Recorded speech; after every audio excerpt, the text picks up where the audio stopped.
नमस्कार दोस्तों, मैं रोहित कुमार आप सभी लोगों का directstudy.com पे तहे दिल से स्वागत करता हूं। चैप्टर नंबर 12 है। इससे पहले 11 चैप्टर ऑलरेडी मैंने कंप्लीट करा के अपलोड कर दिया है। प्लेलिस्ट बना हुआ है, डिस्क्रिप्शन में लिंक है, ज्वाइन कर सकते हैं, वहां से जाकर देख सकते हैं। आज के क्लास में हम लोग करने जा रहे हैं, बहुत प्यारा चैप्टर है, जनन है। पौधा में भी करेंगे और मानव में भी करेंगे, यानी कि बॉटनी और जूलॉजी दोनों पार्ट कंप्लीट करेंगे। 250 के करीब क्वेश्चन लेकर आए हैं। जितने भी 6 से 12th क्लास तक का एनसीईआरटी एससीईआरटी का क्वेश्चन बन रहा था, जो ऑलरेडी 3 से 4 बार एग्जाम में आए हैं, वो लेकर आए हैं। थोड़ा बैकग्राउंड से नॉइज़ आजकल वीडियो में जाएगा, उसको इग्नोर करिए क्योंकि कंटेंट बहुत तगड़ा है और मैं ऐसे जगह पर हूँ यहाँ पे साउंड हो रहा है, तो मेरी साथ मजबूरी है कि मैं क्लास आप लोग का रोक नहीं सकता क्योंकि एग्ज़ाम नज़दीक है। सो प्लीज़ उसको इग्नोर करिएगा। अगर ब्लूटूथ से कान को चुभ रहा होगा बैकग्राउंड का नॉइज़, तो आप क्या कर सकते हैं, थोड़ा बिना ब्लूटूथ के भी देख लीजिए, बट इस क्लासेस को मत छोड़िए, समझे। फिर मैं कुछ दिन में शिफ्ट कर जाऊंगा सही जगह पे, तो फिर आपके लिए सही हो जाएगा। क्योंकि मैं एक माइक का व्यवस्था करने गया था, बट माइक बहुत महंगा आ रहा है जिसमें बैकग्राउंड नॉइज़ ना आए। बहुत महंगा 30,000 के करीब का माइक है, तो इसीलिए मैंने अभी उसे परचेज ना करा है। तो कोई नहीं, आप थोड़ा सा बर्दाश्त करिए। और वैसे कम में कोई नॉइज़ कैंसिलेशन वाला अगर माइक है तो आप मेरे को कमेंट्स में सजेशन ज़रूर कर दीजिए, मैं उसे ले लूँगा। तो चलिए शुरुआत करते हैं सेशन का। ध्यान दीजिएगा, जैसा कि मैंने बताया आपको, चैप्टर हमारा है रिप्रोडक्शन। प्लांट की बात करेंगे, ह्यूमन की बात करेंगे, पादप और मानव दोनों में हम जनन की बात करते हैं। शुरुआत करते हैं पहला क्वेश्चन से। आसानी से सारी बात समझाते चलेंगे, आप मेरे साथ दीजिए ज़रा। पहला क्वेश्चन कह रहा है, सही बताइएगा ज़रा, नीचे लिख दिया है। पहला कह रहा है, सजीव जिस विधि के द्वारा अपनी संख्या में वृद्धि करते हैं उसे जनन कहा जाता है। एक छोटा बच्चा भी कहेगा ये सही है सर। 2 नंबर का रहा है, पोषण श्वसन के तरह सजीवों को जीवित रहने के लिए जनन की आवश्यकता नहीं होती। एकदम सही बात है, बिना जनन के भी जीवित जीवन जिया जा सकता है, तो ये भी सही पॉइंट है। सभी सजीवों में एक ही तरह के जनन संपन्न होती है, जी नहीं, कुछ अलैंगिक करता है, कुछ लैंगिक करता है, इसलिए ये गलत है। 2 पॉइंट इसमें सही है, 1 और 2 सही था। इस क्वेश्चन में कह रहा है कि जब संतति की उत्पत्ति एकल व्यष्टि यानी सिंगल पेरेंट के द्वारा होता है, तब जनन की इस विधि को हम लोग क्या कहते हैं? तो इसी को हम लोग बोलते हैं अलैंगिक जनन। एक ही से हो जाता है, मेल से ही हो गया या फीमेल से ही हो गया। और मेल फीमेल कहना ही छोड़ दीजिए, आप सीधा कि जैसे ईस्ट है, जो पहले वाला था उसी से नया बन गया, तो जब मेल फीमेल 2 का जरूरत पड़े ही ना, तो उसे अलैंगिक जनन बोलते हैं। नेक्स्ट क्वेश्चन में है आपका कि अलैंगिक जनन में निम्न से कौन सी विशेषता, गौर से सुनिएगा, नहीं है। पहला करा, इसमें जीवों की एकल एक विष्टि भाग लेते, ये तो विशेषता है, ये तो सही है, हमको नहीं वाला बताना है। इसमें युग्मक भाग नहीं लेते, ये भी सही बात है। इसमें गैमिट्स का क्या जरूरत है, मेल गैमिट फीमेल गैमिट का कोई ज़रूरत नहीं है। 3 में करा, इस प्रकार के जनन में समसूत्री यानी माइटोसिस या असमसूत्री अमायोसिस कोशिका विभाजन ही होता है, तो ये बात भी सही है। इसमें समसूत्री और असमसूत्री दोनों होता है। आगे कहता है, इस जनन में केवल बाह्य निषेचन होता है, या निषेचन होता ही नहीं है भाई, यही तो गड़बड़ हो गया। निषेचन जैसा शब्द आएगा ही नहीं आएगा। निषेचन का शब्द क्यों नहीं आएगा, आप खुद सोच सकते हैं, बेसिक सी बातें हैं। निषेचन का कोई यहाँ पे तात्पर्य ही नहीं बनता है। मेल गैमिट फीमेल गैमिट है ही नहीं। बस जैसे आपने गुलाब का डाल काटा और बो दिया, तो आपने स्टेम बोकर नया पौधा कर लिया ना, तो फिर मेल गैमेट फीमेल गैमेट का जरूरत कहाँ पड़ा। यहाँ कह रहा है, निषेचन यानी फर्टिलाइजेशन की प्रक्रिया किस प्रकार के जनन में होता है? तो लैंगिक में होता है, क्योंकि अलैंगिक में कोई फर्टिलाइजेशन का जरूरत ही नहीं होता है। नेक्स्ट है, निम्नलिखित में से कौन सा अलैंगिक जनन की विधि है? अलैंगिक का विखंडन, बीजाणु जनन, मुकुलन, ये सभी क्या है? तो अलैंगिक जनन प्रोसेस है। इसमें मेल गैमिट फीमेल गैमिट का कहीं ज़रूरत नहीं है। क्लियर हुई बातें? आगे कह रहा है कि किस प्रकार की जनन में जनक जीव यानी पेरेंट ऑर्गेनिज्म का शरीर बिल्कुल गायब हो जाता है? तो अलैंगिक जनन में। अलैंगिक जनन में पुराना वाला गायब होकर नया एकदम बन जाता है। तो आंसर क्या दीजिएगा? विखंडन कहिए, क्या हो जाएगा? विखंडन में सबसे बेस्ट होता है। ठीक है, जो माफ़ी चाहते हैं, अलैंगिक मैंने बोला उसी का एक पार्ट है, विखंडन कहना सबसे बेस्ट होगा। विखंडन में क्या होता है कि मान के चलिए एक अमीबा है, मैं अमीबा का पिक्चर बना दिया, ये अमीबा हो गया, और इसमें ये टूट कर मान के चलिए एक अमीबा ये बन गया और एक अमीबा ये बन गया, तो बिल्कुल अलग हो गया, ये तो ख़त्म हो गया ना इसका। इसीलिए विखंडन कहना सबसे बेस्ट रहेगा यहाँ पे। और लैंगिक अलैंगिक देगा तो अलैंगिक मारिएगा। नेक्स्ट कह रहा है, निम्नलिखित कथनों पर विचार करिए और नीचे लिखा है सही को बताइएगा। पहला है अनुकूल परिस्थिति में एक कोशिकीय जीव सिंगल सेल एनिमल जनन हेतु द्विखंडन यानी बाइनरी फिजन करते हैं। सही बात है। फिजन मतलब टूटना होता है, फ्यूजन मतलब अलग चीज़ है, फिजन है यहाँ लिखा हुआ, ध्यान रखिएगा। और प्रतिकूल स्थिति है, स्थिति अगर सही नहीं है तो वहाँ बहुविखंडन करते हैं, मल्टी फिजन करते हैं, ये भी सही बात है। यानी दोनों पॉइंट इसके लिए 100% सही है, 1 और 2 दोनों सही है। क्लियर हो रही है बातें। यहाँ पे कहा जा रहा है आपका कि विखंडन यानी फिजन द्वारा अलैंगिक जनन होता है। कहाँ पे होता है विखंडन टूटकर जो होना? तो 8 का आप कहेंगे मोनेरा में भी होता है, मोनेरा जगत में भी और प्रोटिस्टा जगत में भी होता है। यानी ए और बी दोनों सही है और ये है सुपर हिट क्वेश्चन। अभी तक जितने आपने क्वेश्चन करा उसमें सबसे बेस्ट क्वेश्चन इसको रखा जाएगा। विखंडन द्वारा अलैंगिक जनन होता है तो मोनेरा में भी और प्रोटिस्टा जगत में भी होता है। नेक्स्ट क्वेश्चन है कि मुकुलन यानी बडिंग द्वारा जनन किस में होता है? पहला ऑप्शन है क्लाइमोडोमोनास में, दूसरा ऑप्शन है ईस्ट में, तीसरा है पेनिसिलियम में, चौथा है इनमें से सभी में।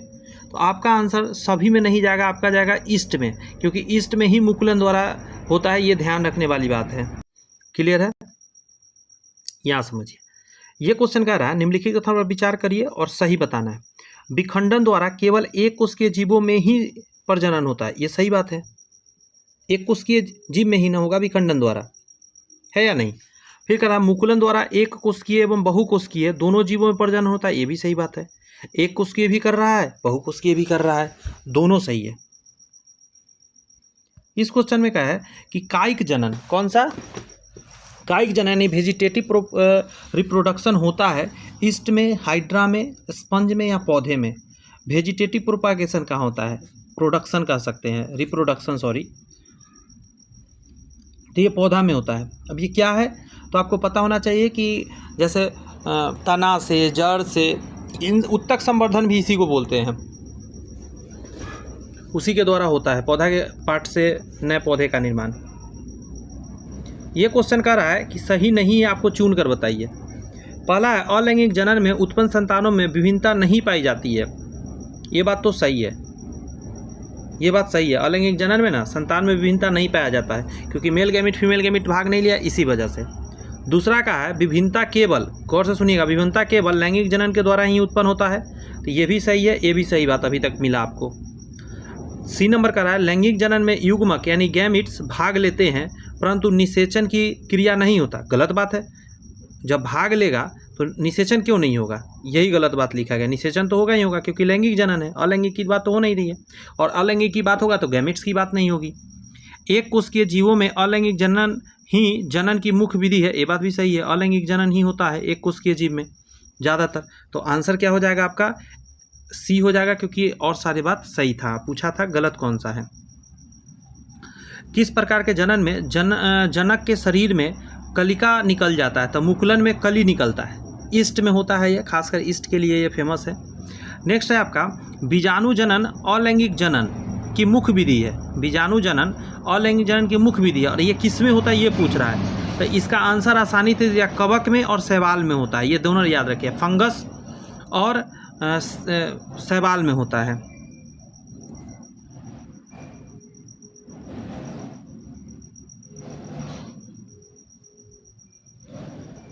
नेक्स्ट है आपका कि अलैंगिक जनन के दौरान, कौन सा? अलैंगिक जनन के दौरान किस प्रकार का कोशिका विभाजन होता है? कोशिका विभाजन वाला क्वेश्चन अभी तक का जैसे क्वेश्चन बेस्ट हुआ था, उसी में ये बेस्ट क्वेश्चन कि अलैंगिक में कोशिका विभाजन कैसा होता है। तो आंसर याद रखना है आपको,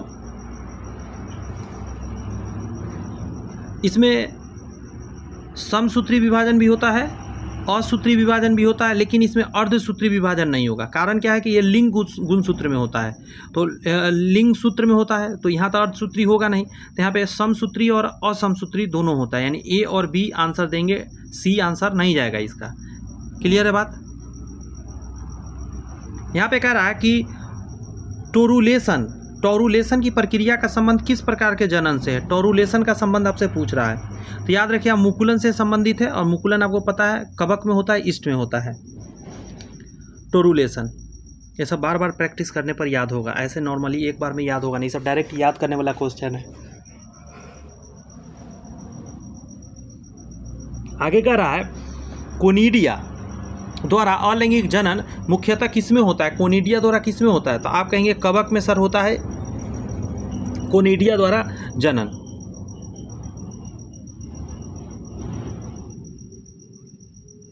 नेक्स्ट क्वेश्चन में है कि कायिक जनन की क्रिया में पौधे के किस भाग से पौधे उगाए जाते हैं? फूल को छोड़ से सभी जगह से। फूल से नहीं होता है, तना, जड़ और पत्ती से। सभी आंसर हो जाएगा इसका। निम्नलिखित में से कौन सा पौधे के तने के माध्यम से प्रजनन करते हैं? तना। तना समझ रहे हैं? डाल के मदद से। ब्रायोफाइलम है। इमली, ये तो पत्ता से करता है। इमली हो गया, ब्रायोफाइटा हो गया। तो आंसर क्या दीजिएगा? गुलाब। गुलाब को आप तना से करा सकते हैं प्रजनन, मतलब नए डाल बो दीजिए, नया पौधा बन जाएगा। केले में कायिक प्रजनन होता है। केला में पूछ रहा है कायिक प्रजनन, आपका आंसर आ जाएगा केला एक तरह का प्रकंद है। बांस भी प्रकंद होता है। केला या बांस कुछ भी पूछेगा, आप आंसर क्या दीजिएगा? प्रकंद दीजिएगा। इसको राइजोम बोलते हैं। नेक्स्ट है कि निम्नलिखित में से किस एक को विखंडन द्वारा पुनः उत्पन्न किया जा सकता है? विखंडन द्वारा उत्पन्न आप कर सकते हैं। एक मिनट, इसका आंसर देना रहेगा स्पाइरोगायरा। विखंडन की बात कर रहा है ना, तो स्पाइरोगायरा में विखंडन द्वारा आप पुनः इसको प्राप्त कर सकते हैं, कट जाएगा या टूट फूट हो जाए तो।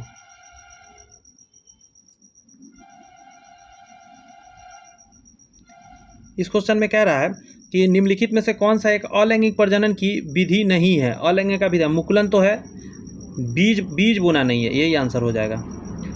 लेयरिंग हो गया, दाब लगाना हो गया, मुकुलन हो गया, ये सभी अलैंगिक है। बीज बोने से तो लैंगिक हो जाएगा, बीज बनता ही लैंगिक जनन से है ना।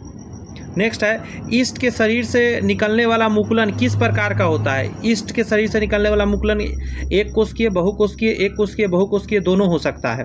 तो आप आंसर देंगे ये दोनों हो सकता है। ईस्ट में एक कोशिकीय में भी हो सकता है, बहुकोशिकीय में भी हो सकता है। आगे है कि कैलस। कैलस का निर्माण किस प्रकार के जनन में होता है? Very very important question, very very important question ये रहेगा। कैलस का निर्माण आप आंसर देंगे इसका उत्तक संवर्धन में होता है, ठीक है। और उत्तक संवर्धन क्या होता है आपको पता है? जब थोड़ा देर पहले भी मैंने बोला कि पौधा के अलग अलग पार्ट से उत्तकों से नए नए पौधे बनाने को बोलते हैं हम लोग उत्तक संवर्धन। आगे का है अजूबा पौधा, जिसको ब्रायोफिलम बोलते हैं, पथलचट्टा भी इसको बोलते हैं। कायिक जनन किसके द्वारा होता है? तो पत्ता द्वारा होता है। पत्ता को ही जमीन में बो देंगे, मोटा सा पत्ता होता है, तो पत्ता के चारों तरफ से क्या निकल जाएगा? बहुत सारे पौधे निकल जाते हैं। मेरे यहाँ पापा ने लाकर बो दिया था, छोटे थे मैं जान गया ऐसा होता है। मैंने उसका पत्ता तोड़ तोड़ के इतना पौधा पैदा करा था ना, इतना बता नहीं सकते। पानी पटा फटा कर मतलब बहुत सारे पौधा मैं कर दिया था, पूरा जंगल बना दिया था। फिर पापा ने सारे को तोड़ ताड़ के फेंका था। और ये बहुत फ़ायदा है पथलचट्टा पत्ता के बारे में एक चीज़ जानिए, अगर किसी के किडनी में स्टोन हो जाए, आप उसको पत्ते को पिलाइए पीस कर, इतना काम करता बताया नहीं जा सकता।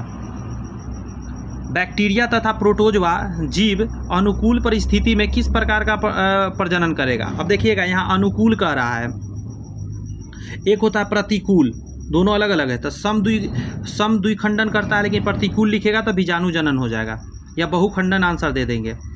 बहुखंडन परफेक्ट जाएगा आंसर। नेक्स्ट कह रहा है राइजोम और घनकंद कॉर्म, जैसे भूमिगत ओल बोलते हैं, यह ना कॉर्म, इसको ओल बोलते हैं।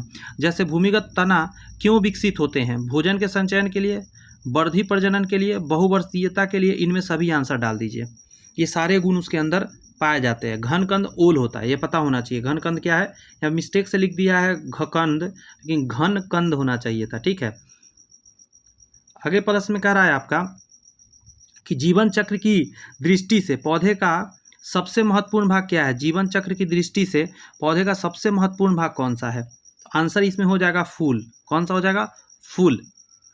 आगे आपका निम्नलिखित में से कौन द्विलिंगी जीव हर्मेफ्रोडिट के उदाहरण है? एक चीज समझिए, ऊपर वाला क्वेश्चन को और क्लियर करता हूँ। जीवन चक्र की दृष्टि से पौधे का सबसे महत्वपूर्ण भाग तो फूल, और जीवन जीने की दृष्टि से तो पत्ता डालिएगा, दोनों में अंतर है। जीवन चक्र चलता है फूलों के द्वारा, बीज बनता है, नए पौधे आता है, लेकिन जीवन जीने की बात होगी तो पत्ता से उसको श्वसन मिलता है, प्रकाश संश्लेषण होता है, तो पत्ता इसलिए खाता है। निम्नलिखित में कौन द्विलिंगी जीव के उदाहरण है? 29 का आप जवाब देंगे। अच्छा, टेप वर्म भी हो जाएगा, स्पंज भी हो जाएगा, जोंक भी हो जाएगा, ये सभी द्विलिंगी जीव है। एक ही जीव के अंदर दोनों चीज़ होगा। परफेक्ट क्वेश्चन में से ये भी है। आगे कहा जा रहा है आपका कौन है सही, वो बताइए जरा। एक पूर्ण पुष्प में 4 चक्र होते हैं, ये सही बात है। एक पूर्ण पुष्प में 4 चक्र होते हैं। फिर कह रहा है पुमंग पुष्प के मादा भाग होते हैं, ये गलत है। पुमंग तो मेल भाग है ना, मेल मतलब लड़कों वाला भाग है, और जयांग नर भाग नहीं है। जयांग मादा वाला भाग है, पुमंग नर वाला भाग है, उल्टा दे दिया। जयांग स्त्री का भाग है, तो ये दोनों गलत है, पहला ही सही है, सिर्फ एक सही है इसमें। फूल का कार्य है परागन और अंडों का उत्पादन करना, एकदम सही बात है, फूल तो यही काम कर रहा है। और क्या, एक सेकेंड, और फूल क्या करेगा बेचारा फूल। नेक्स्ट कर रहा है परागन तथा निषेचन करवाना, बीज तथा फलों का निर्माण करना, ये सारे काम इसी का है। क्लियर है कि नहीं क्लियर है? निम्नलिखित कथनों पर विचार करिए और सही बता दीजिए। पहला कह रहा है कि बाह्य दलपुंज तथा दलपुंज फूल के सहायक भाग होते हैं, 100% सही बात है। बाह्य दलपुंज कहिए या दलपुंज कहिए, फूल को सहायता करते हैं। अगला कह रहा है पुमंग तथा जयांग फूल के आवश्यक भाग है, बहुत ज़्यादा आवश्यक है। पुमंग पुरुष वाला है, जयांग स्त्री वाला है, तो इससे ज़्यादा इंपॉर्टेंट क्या ही हो सकता है। दोनों पॉइंट सही है। क्लियर हो रही है ना, माइंड में जा रही है ना बातें? ढेर सारा क्वेश्चन है, समय लगेगा, आराम से मेरे साथ देखिए, हर बात क्लियर करने का कोशिश करेंगे। सही कथन बताना है, ध्यान रखिएगा। पहला कह रहा है शैवाल तथा कवक में अलैंगिक जनन ही जनन की सामान्य विधि है, एकदम सही बात है। शैवाल और कवक में अलैंगिक जनन ही ज़्यादातर देखने को मिलता है, यही होता है। आगे कह रहा है कि प्रतिकूल परिस्थिति उत्पन्न होने पर शैवाल तथा कवक में लैंगिक जनन होने लगता है, ये बात भी सही है। This is also right, understand. In the normal condition शैवाल एंड कवक both are do the process of अलैंगिक जनन, but when the situation is not good then they do the लैंगिक जनन। ये थोड़ा सा समझने वाली बात है और याद रखने वाली बात है, ये कमाल की बात रहा, एक अच्छा क्वेश्चन रहा। आगे कह रहा है निम्नलिखित में किसमें पर्व संधि यानी नोट्स द्वारा नए पौधे विकसित होते हैं, तो आलू में, because of this is the stem. एक मिनट, अदरक भी हो जाएगा, केला भी हो जाएगा, इसका तो आंसर समझ में आया, क्योंकि सब तो क्या है, स्टेम है, इसीलिए इनमें सभी आंसर डाल दीजिए। जमीन के अंदर होता है उसे डजंट मैटर,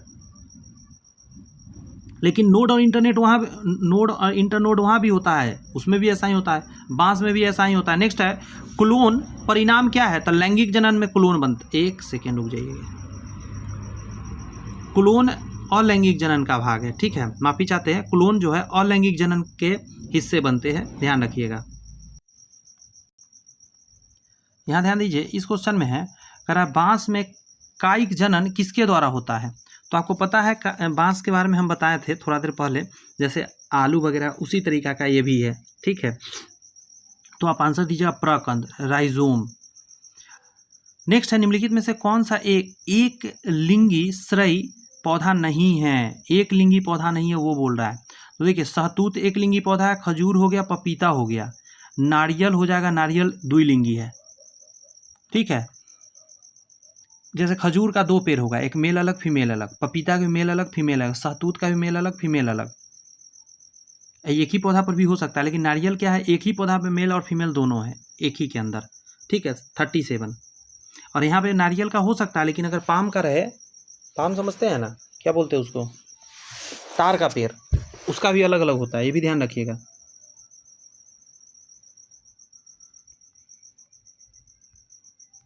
आगे है सिकोया वृक्ष की आयु होती है, सिकोया वृक्ष की आयु कितनी होती है, तो आप आंसर देंगे कि सिकोया वृक्ष बहुत पुराना है, तो जीवित जीवाश्म कहा जाता है ना इसको, 3000 से 4000 वर्ष पुराना होता है, ध्यान रखिएगा। यहाँ कह रहा है प्राग उत्पन्न होते हैं, तो प्राग मेल वाला पार्ट है, तो दलपुंज इससे होगा नहीं, प्राग कोश होगा नहीं, वर्तिका में, वर्तिकाग्र में, ये तो प्राग कोश होना चाहिए ना, क्योंकि मेल वाला पार्ट तो ये है प्राग कोश। देखिए स्टिग्मा वर्तिका और वर्तिकाग्र, स्टिग्मा स्टाइल, तो ये तो फीमेल पार्ट हो गया, इसका हटा दीजिए। प्राग कोश आंसर होगा, प्राग कोश में प्रागकण बनते हैं। आगे क्वेश्चन में कह रहा है कि निम्नलिखित पर विचार करिए, सही बताइए। पहला है कि पुमंग की इकाई को स्त्री केसर कार्पल्स कहा जाता है, तो आप एक बात बताइए, पुमंग पुरुष वाला पार्ट है, पू से पुरुष, पू से पुमंग, तो ये पुंकेसर ना हो जाएगा जी इसका आंसर। और जयांग की इकाई कौन सा हो जाएगा, स्त्री केसर, ये उल्टा दिया हुआ है, इसमें दोनों गलत है आप, लेकिन सही समझ गए ना कि इसका ये होगा, इसका ये होगा। जयांग स्त्री केसर होगा, पुमंग पुंकेसर होगा, करेक्ट आंसर। बताइए अब जरा, क्वेश्चन 2 स्क्रीन पर आ चुका है। निम्नलिखित में स्त्री केसर क्या कार्पेल्स का भाग नहीं है? स्त्री केसर का भाग नहीं है पूछ रहा है। तो फिलामेंट जो है, जैसे वर्तिकाग्र अंडाशय स्त्री वाला, लेकिन तंतु जो है फिलामेंट ये मेल पार्ट है, फीमेल नहीं। अगला क्वेश्चन है, निम्नलिखित में से पुंकेसर का भाग नहीं है पुंकेसर का? तो तंतु तो है इसका पार्ट, परागकोश भी है, योजी यानी कनेक्टिव भी है, लेकिन बीजांड नहीं है। बीजांड क्या है? फीमेल पार्ट है। बोलिए, क्लियर हो रहा है बात? यहाँ पे कह रहा सही नहीं है, बताना है। पहला है परागकोश एक चतुष्कोणीय संरचना होती है, ये सही बात है। परागकोश एक चतुष्कोणीय संरचना के अंतर्गत आता है। परागन का विकास परागकोश में होता है, ये भी सही बात है। कह रहा है अलग अलग प्रजातियों के पौधे में एक ही तरह के परागन होते हैं। जी नहीं, अलग अलग पौधा के अलग अलग परागन होते हैं। कोई ज़्यादा दिन तक परागन जिंदा रहेगा, कोई कम दिन तक रहेगा, किसी का साइज अलग होगा, मतलब बहुत तरह की बातें हैं। आगे कह रहा है कि परागन में 2 भित्ति होती है, बाहरी भित्ति बाह्य चोल यानी एक्सीन तथा भीतरी भित्ति अंतःचोल यानी इंटाइन। तो इंटेटाइन ऐसे समझिए, एक्साइन और इंटाइन। क्लियर बात है? एक्साइन बाहर वाली, इंटाइन अंदर वाली कहलाती है। ये भी बात सही था। सही बताइए इस बार। अंडाशय के भीतर बीजांड रहते हैं, मतलब अंडाशय के भीतर में ओव्यूल होते हैं। अगला ऑप्शन है कि बीजांड के भीतर भ्रूण कोश यानी एम्ब्रॉय रहता है। अगला, भ्रूण कोश में मादा युग्मक ओवा सुरक्षित रहता है। क्या इनमें सभी सही है? बोलिए। तो ये सभी सही है। फिर से सुनिए, अंडाशय के भीतर बीजांड होता है, अंडाशय के अंदर क्या होता है? बीजांड होता है। ये इसके अंदर होता है। और बीजांड के भीतर भ्रूण कोश होता है, और भ्रूण कोश में मादा युग्मक होता है। मादा युग्मक भ्रूण कोश में, भ्रूण कोश बीजांड में, बीजांड अंडाशय में। क्लियर है बात? ये इसके अंदर, ये इसके अंदर और ये इसके अंदर। फिर से याद करिए इसको। युग्मक कहाँ रहते हैं मैं पूछूं तो भ्रूण कोश के अंदर यानी एम्ब्रॉय सैक के अंदर। एम्ब्रॉय सैक के किसके अंदर? तो ओव्यूल के अंदर, बीजांड के अंदर। बीजांड का अंडाशय के अंदर। सुपर क्वेश्चन है, इसमें 5-7 क्वेश्चन छुपा हुआ है, अगर ये आप याद कर लिए तो।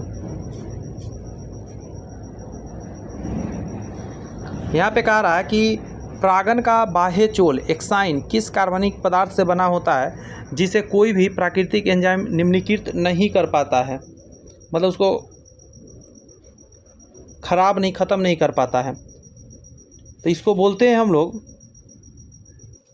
पहला ऑप्शन ही सही हो जाएगा, स्पोरोपालेनिन। क्या बोलते हैं दोस्त? पढ़िए इसको ज़रा अच्छे से। स्पोरोपालेनिन बोलते हैं इस चोल को। प्राकृतिक एंजाइम इसको जल्दी ख़राब नहीं कर पाता है। यहाँ पे कहा जा रहा है आपका कि निम्नलिखित में कौन सा एक सही नहीं है, गड़बड़ पूछ रहा है। पहला है पौधे की कई प्रजातियाँ का परागन मनुष्य में एलर्जी पैदा करता है, एकदम सही बात है। परागन पोषक तत्वों से भरपूर होते हैं। परागन दूसरा पॉइंट में कह रहा है कि परागकण पोषक तत्वों से भरपूर होते हैं, एकदम सही बात है। इसमें प्रोटीन, खनिज लवण और विटामिन बी भरपूर मात्रा में पाए जाते हैं, एकदम सही बात है, ये भी पॉइंट सही है। पुष्पी पौधे के सभी प्रजातियों के परागन की जीवन क्षमता समान होती है? जी नहीं, परागन की जीवन क्षमता अलग अलग होगी। जो ज़्यादा दिन जीने वाला पौधा है उसका परागन ज़्यादा समय तक जीवित रहता है। परागन को द्रव नाइट्रोजन में रखकर सुरक्षित रखा जा सकता है या संरक्षित किया जा सकता है, ये बात भी सही है। ये सही था, ये सही था, पहला वाला भी सही था, लेकिन सी गलत था, तो सी ही आंसर हो जाएगा। क्वेश्चन में गलत पूछ रहा था। अच्छा, स्त्री केसर जिसको कि हम लोग कार्पेल बोलते हैं का आधारीय भाग को पुष्पासन से जुड़ा होता है, उसे क्या कहते हैं? जो पुष्पासन से कनेक्टेड रहता है उसका नाम क्या है? तो उसको अंडाशय बोलते हैं। ये जो नीचे होता है, ये ऐसे, ये नीचे वाला पार्ट, ये क्या कहलाता है? स्त्री केसर का आधारीय भाग जो पुष्पासन से जुड़ा रहता है, नीचे पुष्पासन होता है उससे जुड़ा रहता है, इसको अंडाशय बोलते हैं हम लोग। यहाँ पे कहा जा रहा है कि युक्तांडपी यानी सैनेक्रेपस जयांग किसे कहते हैं? पहला है जयांग में स्त्री केसर एक दूसरे से जुड़े रहते हैं, यही तो है, यही आंसर हो जाएगा। जयांग में स्त्री केसर, जयांग के अंदर स्त्री केसर एक दूसरे से जुड़े रहते हैं, उसे हम लोग यूकांडपी जयांग कहते हैं।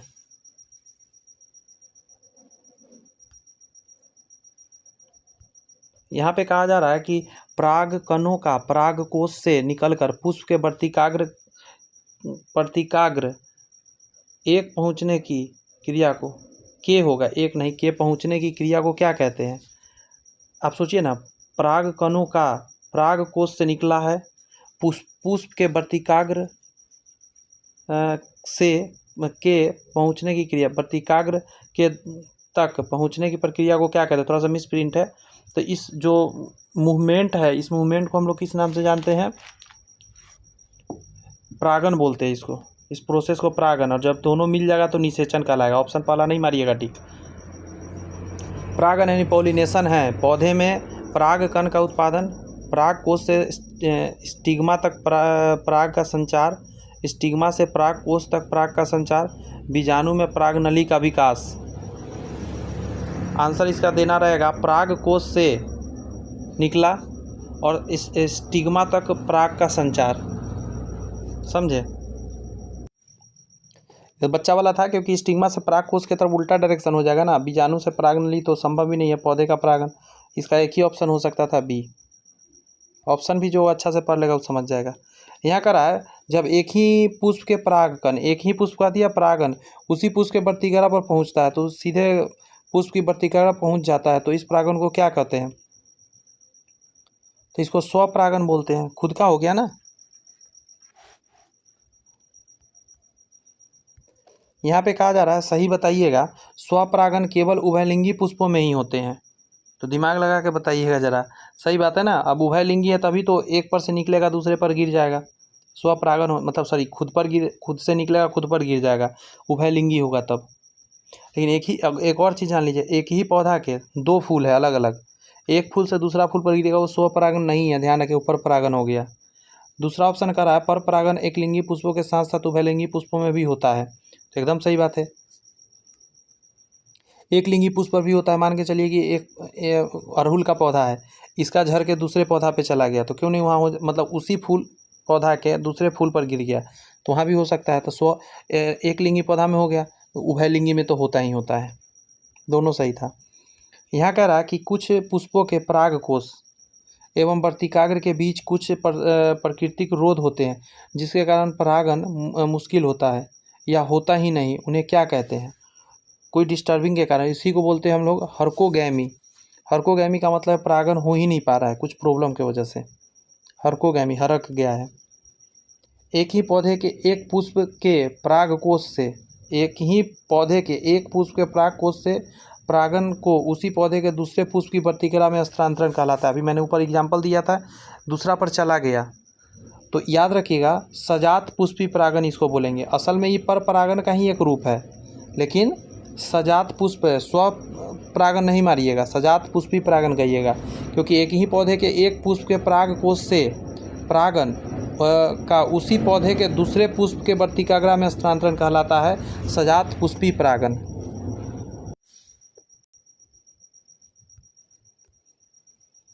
यहाँ कह रहा है कि जो परागन बंद पुष्पों में होता है उसको किस नाम से हम लोग जानते हैं? क्योंकि बंद पुष्प है, उसके अंदर हो रहा है, तो इसको हम लोग बोलते हैं क्लिस्टोगैमी। क्या बोलते हैं? क्लिस्टोगैमी के नाम से जानते हैं। नेक्स्ट है पक्षियों द्वारा परागन की प्रक्रिया को क्या कहा जाता है?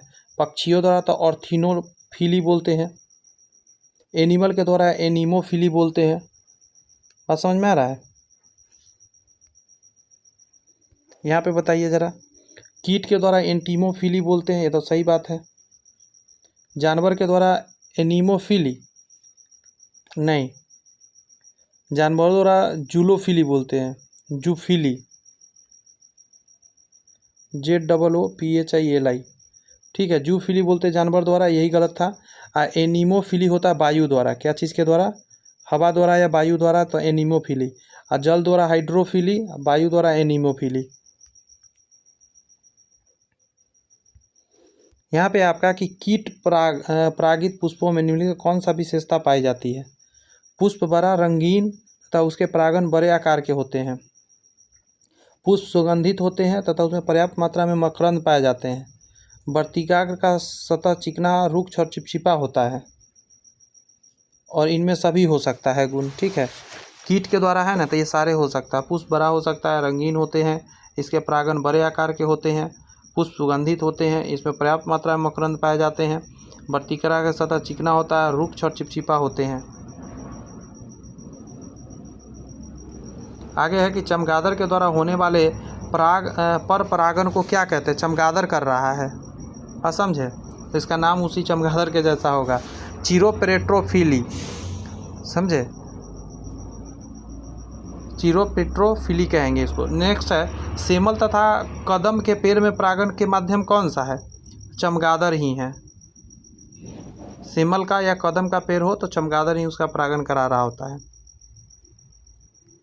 नेक्स्ट है आपका कि मैलेकोफिल पुष्प है जिसमें परागण, मैलेकोफिल पुष्प, तो इसको बोलते हैं हम लोग घोंघा, गिलहरी, सांप आदि के द्वारा परागण होता है, इसी को बोलते हैं। या रेप्टाइल्स कहिए ना, सीधा सीधी कहिए कि रेप्टाइल्स समूह के द्वारा मैलेकोफिल्स पौधा। स्वपरागण के फलस्वरूप संतान दुर्बल हो जाती है, पर परागण के फलस्वरूप उत्पन्न संतान अधिक स्वस्थ होते हैं। एकदम सही बात है। स्वपरागण के फलस्वरूप संतान दुर्बल होता है, लेकिन पर परागण के फलस्वरूप जो संतान होता है वो अधिक स्वस्थकर होते हैं। तो 62 का दोनों सही पॉइंट लिखा गया है। यहाँ पे है कि परागकणों को सर्वाधिक संख्या होती है, परागकणों की सर्वाधिक संख्या होती है, तो याद रखिए वायु परागित पुष्पों में। परागकणों की सर्वाधिक संख्या किसमें होता है। वायु परागित पुष्पों में। आगे कह रहा निम्नलिखित में से कौन जलीय पौधे में जल परागण नहीं होते हैं। जलीय पौधा लेकिन जल का परागण नहीं होता है, कमल हो जाएगा आंसर, क्योंकि इसमें कीड़ों द्वारा होता है। नेक्स्ट है कि वायु परागित पुष्प सामान्यतः होते हैं, वायु से परागित होने वाला रंगहीन होता है, एक तो कलर नहीं होगा, छोटा होगा, सुगंध का अभाव होगा, कीड़ा मकोड़ा उस पर जाएगा ही नहीं। ज़्यादातर अन्न वाला फसल जितना है ना, अन्न वाला फसल उसमें, इनमें सभी आंसर दे दीजिए। यहाँ कह रहा है कि चींटियों द्वारा परागण को क्या कहते हैं। चींटी क्यों बचा रहेगा भाई, है कि नहीं। इसको बोलते हैं मार्मिकोफिली। क्या बोलते हैं दोस्त, मार्मिकोफिली। लेकिन मार्मिकोफिली को ना मिर्मिकोफिल भी बोलते हैं, मिर्मिकोफिल। पर परागण होने के क्या लाभ है बताइए। कह रहा है पर परागण होने का क्या लाभ है, क्वेश्चन है। तो कह रहा है इस विधि में दो भिन्न वंशानुक्रम का मेल होने से उत्पन्न संतान अधिक स्वस्थ होते हैं। सही बात है, पर परागण में स्वस्थ ज़्यादा होता है बच्चे जो पैदा होते हैं। अंडरस्टैंड। आगे कहा जा रहा है आपका कि पर परागण के माध्यम से पौधे की नई किस्में पैदा की जा सकती है। पर परागण के माध्यम से पौधे की नई किस्में पैदा की जा सकती है, भी सही बात है। नेक्स्ट है पर परागित पुष्पों से उत्पन्न बीज अधिक जीवन क्षम होते हैं, जीवन क्षम होते हैं। बोलिए जीवन क्षम। जीवन क्षम का मतलब है ज़्यादा दुखों को झेल सकता है। बात समझ में आया। इनमें सभी आंसर दे दीजिएगा। आगे आपका कि पौधे में लैंगिक जनन के दौरान निषेचन होता है। पौधे में लैंगिक जनन के दौरान निषेचन होता है, तो आंसर दीजिए परागण के द्वारा। लैंगिक जनन है तो परागण के सॉरी बाद निषेचन कब होगा, परागण होने के बाद ना, मतलब मेल फीमेल मिलेगा तभी तो होगा ना उसके बाद। निषेचन क्या है, अंडा तथा नर न्यूक्लिक का संयोजन। निषेचन यही ना, अंडा या और नर न्यूक्लियस का संयोजन को ही बोलते हैं हम लोग क्या, निषेचन, फर्टिलाइजेशन। इस क्वेश्चन में कहा जा रहा है कि परागण के उपरांत परागनली पॉलन ट्यूब का विकास होता है।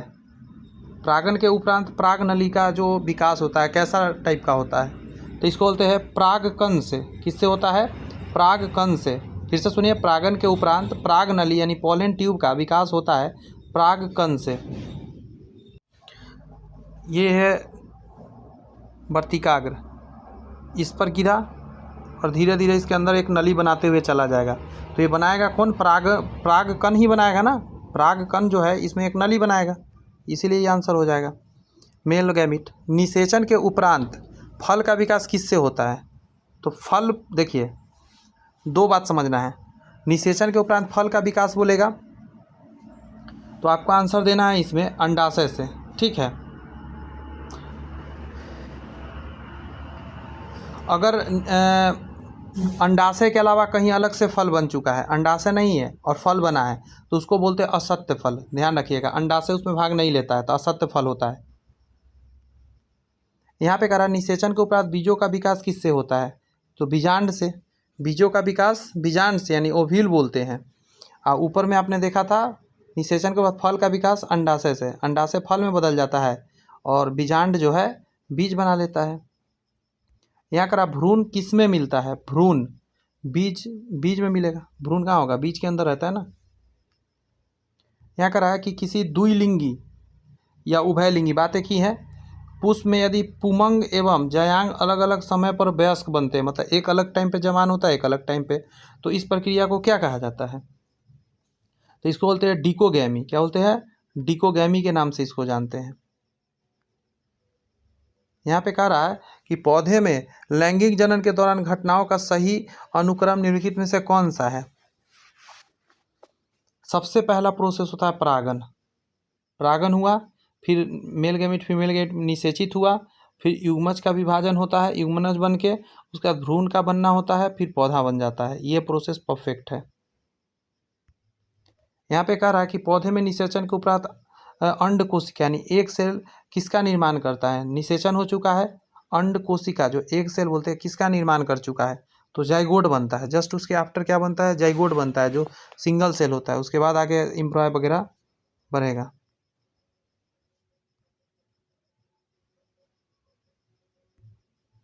यहाँ है पौधे में बिना निषेचन के जब फल का निर्माण हो जाता है उसे असत्य फल कहते हैं। निषेचन हुआ है नहीं, फल बन गया।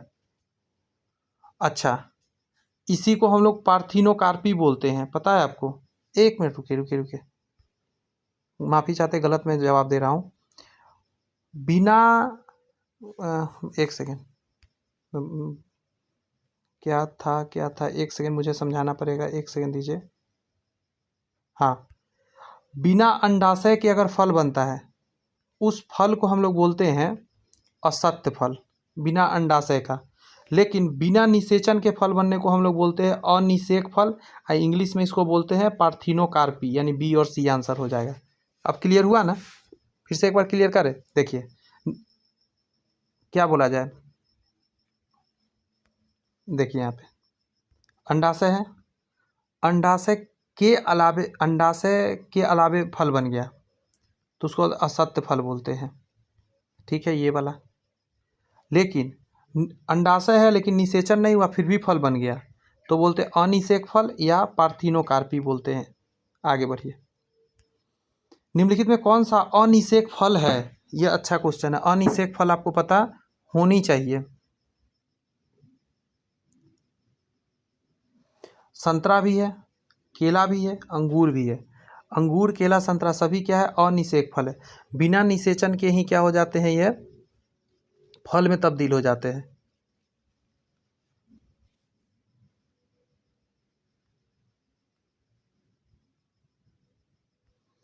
यहाँ पे कहा जा रहा है पौधे में बिना निषेचन के ही अंडाशय फल में परिवर्तित हो जाए तो इसे क्या कहते हैं? बिना निषेचन के तो पार्थिनोकार्पी बोलेंगे। अभी जैसे हमने इंग्लिश में भी बताया था ना आपको अभी जस्ट। ध्यान रखना है बातों को। आइए ना, बहुत सारे क्वेश्चन है रंग बिरंगे, धीरे धीरे सारे माइंड क्लियर होगा। वह प्रक्रिया जिसमें पौधे में निषेचन क्रिया के बाद बीज का निर्माण होता है, परंतु पौधे बिना निषेचन संपन्न हुए बीज पैदा कर लेते हैं। अब देखिए, पहले समझिए, निषेचन के बाद बीज का निर्माण होता है परंतु पौधे बिना निषेचन संपन्न हुए ही बीज पैदा कर लेते हैं। उसे निम्न में से क्या कहा जाता है?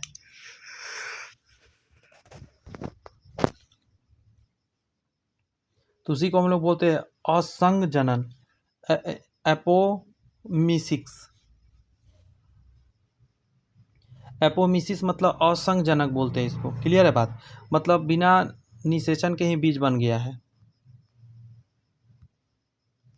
यहाँ पे है, सोचे कि देखिए ज़रा 1 मिनट रुक कर, इस प्रकृति का क्या खेला है ना दोस्त, क्या क्या है प्राकृतिक में। कभी बैठ के अगर सोचा जाए तो लगता है यार भगवान ने क्या क्या डिजाइन कर दिया है, क्या क्या बना दिया। और लोग कहता है भगवान ही नहीं है ना। कॉमन सेंस की बात, कौन बना रहा है ये सारी बातें। खुद तो कुछ भी होता नहीं इस दुनिया में। इतनी तरह तरह के पौधे, इतनी तरह तरह के क्रियाकलाप, सोचने पर लगता है सोचते सोचते ही याद में रह जाए। आइए क्वेश्चन पढ़ते हैं। पहला कह रहा है, जब एक बीज के अंदर एक से अधिक भ्रूण हो तो इसे बहुभ्रूणता यानी पॉली एम्ब्रोयनी कहा जाता है। सही बात है, एक से ज़्यादा भ्रूण है तो बहुभ्रूणता कह दीजिए ना। अगला कह रहा है पॉइंट में, बहुभ्रूणता आवृत्त बीजी पौधे में ज़्यादा पाई जाती है तथा अनावृत्त में कम पाई जाती है। ये उल्टा है, बहुभ्रूणता अनावृत्त बीज में पाया जाता है, ये ध्यान रखना है आपको। इसको कट कर दे रहे हैं, गलत हो गया। बहुभ्रूणता कहाँ पाया जाता है, अनावृत्त बीजी में पाया जाता है। आगे कह रहा है, बहुभ्रूणता की खोज ल्यूवेनहॉक ने किया था। ये सही बात है, बहुभ्रूणता भी ल्यूवेनहॉक ने खोजा था। यहाँ पे एक चीज़ ध्यान रखिएगा, द्वि निषेचन डबल फर्टिलाइजेशन होता है तो ये माइंड में आपको रखना है, आवृत्त बीजी में होता है। ठीक है, ये ध्यान रखना है। द्वि निषेचन अगर आपसे के मन में आ रहा होगा क्या होता है, आ ही रहा होगा, तो देखिए, दो अंडा का संयोजन कभी नहीं होता। अंडा दो पर आकर ये सब कुछ नहीं होता। ठीक है, एक नर युग्मक का अंडा से दूसरे नर युग्मक का, ये गलत है। इसका आंसर परफेक्ट जाएगा आपका डी नंबर। ठीक है, यहाँ क्या है, एक नर युग्मक का अंडा से और दूसरे नर युग्मक का द्वितीयक केंद्रक से संलयन होता है। ठीक है, एक युग्मक तो अंडा से मिल गया है, लेकिन दूसरा जो नर है वो द्वितीयक केंद्रक से मिलता है, यानी दो इसमें नर युग्म का जरूरत पड़ता है द्वि निषेचन में। यहाँ है, निषेचन के बाद बने युग्मनज होते हैं तो एक चीज़ आपको ध्यान रखना है, ये द्विगुणित होते हैं। ठीक है, डिप्लॉयड इसी को बोलते हैं, द्विगुणित।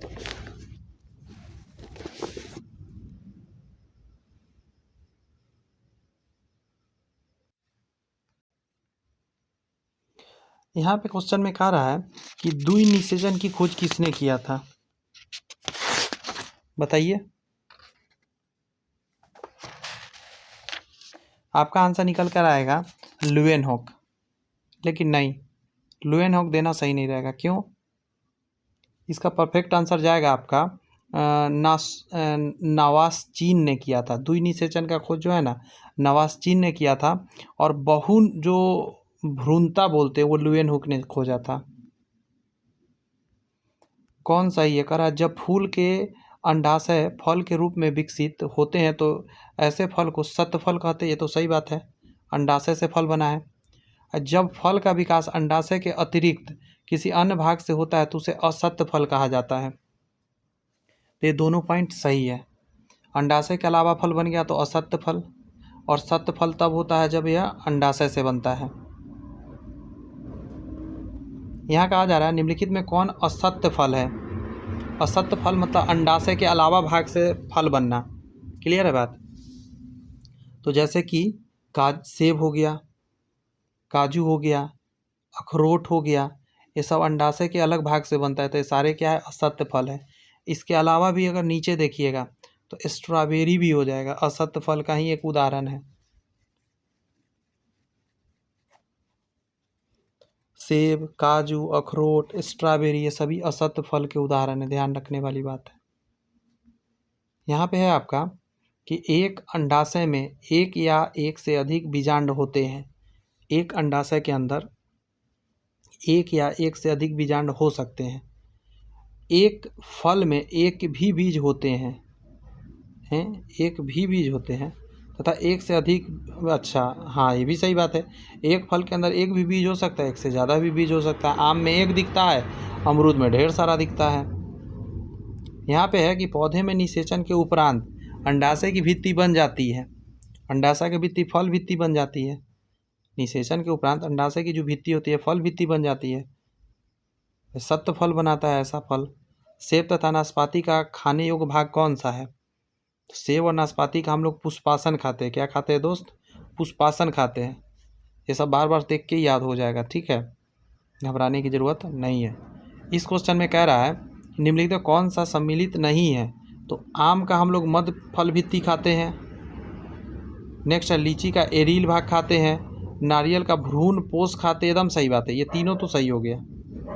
अनार का हम लोग क्या बोला जाए, रस बीज खाते हैं, रसीला बीज, बीज पत्र नहीं खाते, रसीला बीज इसका आंसर होगा, यही गड़बड़ था। कह रहा एरील या बीज चोल खाने योग्य भाग किसका है बताइए, तो लीची का भी है एरील, जायफल का भी एरील हम लोग खाते हैं, शरीफा का भी खाते हैं हम लोग, इनमें सभी आंसर हो जाएगा, बीज चोल बोलते हैं इसको। नेक्स्ट है कि फूलगोभी का खाने योग्य बात क्या है, फूल, तो फूल खा जाते हैं फूलगोभी का। आगे कर है कटहल के खाने योग्य भाग क्या है, ये अच्छा क्वेश्चन है, कटहल वाला एग्जाम में आता है क्वेश्चन, स्टार लगा लीजिए। तो याद रखिए कटहल का हम लोग परिदल पुंज खाते हैं, क्या खाते हैं दोस्त, परिदल पुंज खाते हैं कटहल। यहाँ है कि निम्नलिखित में से कौन सा फल संग्रहित फल नहीं है, कौन सा फल संग्रहित फल यानी कि क्या बोलते हैं इसको, कंपोजिट फ्रूट नहीं है से पूछ रहा है, तो अमरूद हो गया। यानी संग्रहित फल की बात किए तो अनानास भी हो जाएगा, सहतूत भी हो जाएगा और कटहल भी हो जाएगा, ये सारे संग्रहित फल के उदाहरण हैं, अनानास, सहतूत, कटहल। संग्रहित फल का मतलब है बहुत सारे फल एक साथ। अगला है निम्नलिखित में से कौन सा एक फल पुंज या समूह फल, समझे, एग्रीगेट फ्रूट है, तो समूह फल में आ जाता है, शरीफा भी आ जाता है, स्ट्रॉबेरी भी आ जाता है, रसभरी भी आ जाता है, इनमें सभी आंसर दे दीजिए, ये सभी आ जाता है पुंज फल या समूह फल के अंतर्गत। नेक्स्ट क्वेश्चन में है कि आम, नारियल, सुपारी तथा बेर क्या होते हैं, आम, नारियल, सुपारी तथा बेर क्या होते हैं, तो आप कहिएगा इसको बोलते हैं लोग अस्ठील यानी ड्रूप बोलते हैं। अगला क्वेश्चन है सेब तथा नाशपाती किस प्रकार का फल है, सेब तथा नाशपाती किस प्रकार के फल में आते हैं, तो आप याद रखिएगा इसको बोलते हैं पोम फल, पोम फल। नेक्स्ट है निम्नलिखित में कौन सा एक युग्म सुमेलित है,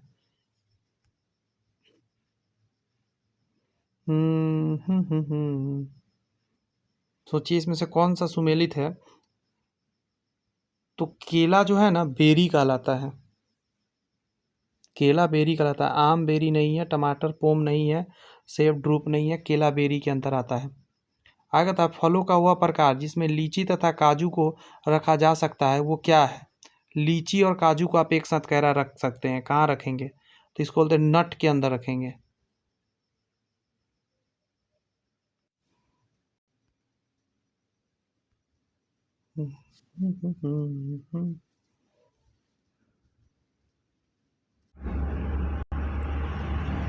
आगे कहा जा रहा है आपका कि अनानास किस प्रकार के फल हैं, तो अनानास को आप समझ सकते हैं ये सोरोसिस के अंतर्गत आएगा दोस्त, ठीक है।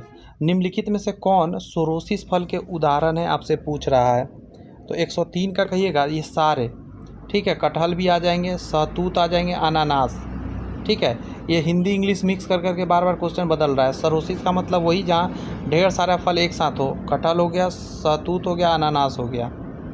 और सेम ऑप्शन का ऊपर एक क्वेश्चन था, दिखाता हूँ,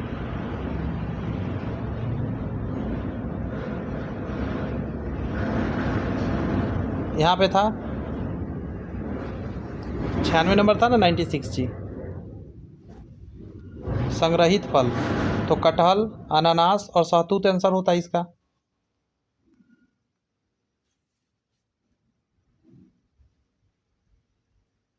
इसका बताइए यहाँ पे निम्नलिखित में कौन सा सरोसिस फल का उदाहरण है, तो सहतूत, कटहल और अनानास आंसर होगा। आगे कह रहा है संतरा हो गया, मौसम्मी, नींबू आदि किस प्रकार के फल के उदाहरण में आएंगे, तो क्या आंसर देना सही रहेगा, इसको बोलते हैं एस्पेरिडियम, ठीक है, एस्पेरिडियम। गेहूं, जौ, मक्का, धान आदि फलों के निम्न प्रकार में किसके रखा जा सकता है, तो ये रखेंगे हम लोग कैरियोप्सी, ठीक है, कैरियोप्सिस में रखेंगे इसको। आगे है निषेचन के पश्चात बीजों के बीजावरण विकसित हो जाते हैं, बीजावरण क्या चीज़ बना लेता है, समझे। तो इसको बोलते हैं अध्यावरण में क्या चीज़ बदल जाता है, अध्यावरण में बदल जाता है, ठीक है। यहाँ का रहा है परागन यानी पॉलन ग्रेन है, पहला है अपूर्ण विकसित भ्रूण, अपूर्ण विकसित नर युग्मोभिद, बीजाणु मातृ कोशिका, एक नर शुक्राणु कोशिका। तो ये कहना सही रहेगा ना, एक सेकेंड रुक जाइए गलत क्लिक हो रहा है। हाँ, ये कहना सही रहेगा ना, अपूर्ण विकसित नर युग्मोद्भिद। परागन यही तो है। मेल, देखिए पहला नंबर बात, मेल पार्ट होता है और अपूर्ण विकसित है, अभी है पॉलन ग्रेन, जब ये फीमेल के साथ मिलेगा तब विकसित हो जाएगा। नेक्स्ट है कि निम्नलिखित में से कौन सा एक उभयलिंगी या द्विलिंगी पुष्पों के बारे में सही है। तो इसका आंसर बी दे दीजिए। इसमें पुंकेसर तथा अंडप दोनों होते हैं। उभयलिंगी और द्विलिंगी की बात करिएगा तो पुंकेसर भी होगा और अंडप दोनों होगा।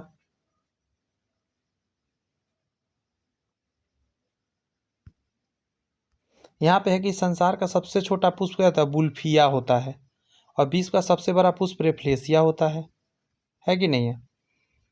आगे कह रहा है निम्नलिखित में कौन 12 वर्षों में केवल एक बार फूल खिलता है, उसको नीला कुरंजी बोलते हैं। 12 वर्ष में एक ही बार खिलता है। आगे कह रहा है कि कुरिंजी पुष्प का 12 वर्ष में एक बार खिलने का कारण क्या माना जाता है। तो इसका एक बड़ा अच्छा आंसर हो जाएगा, इसको बोलेंगे फ्लोरिजिन स्त्राव, समझे। यही स्त्रावित होता है 12 साल में एक बार, तो इसीलिए फूल बनता है। कौन सा सत्य है वो बोल रहा है। पहला है कि वैसे पौधे जिसके जीवन काल में केवल एक बार पुष्प होता है उसको मोनोकार्पिक कहलाता है, जैसे बांस, समझे।